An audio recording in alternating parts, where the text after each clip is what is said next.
Hey guys, welcome to Tech Team channel. Hope you guys having a very nice day. In this video, I'm gonna show you how can you get access to ChatGPT plugins. So first of all, just go to your ChatGPT web browser.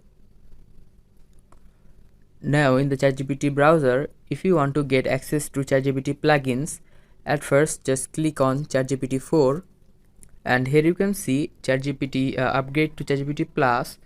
You need to upgrade it to ChatGPT Plus, and after upgrading the ChatGPT Plus, just click on the top left the 2 dash icon,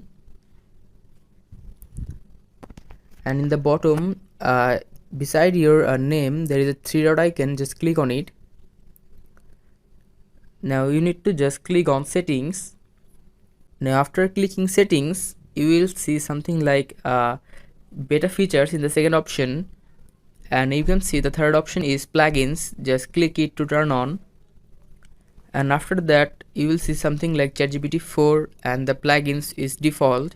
You need to click on plugins to turn on, and you can just enable your plugin store and go to your plugin store. You can install any of these, and after installing this you can just get access to your plugins in ChatGPT.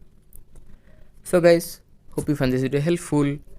If you found this video helpful, then give a thumbs up and don't forget to subscribe Tech Team channel. Thank you very much for watching the video.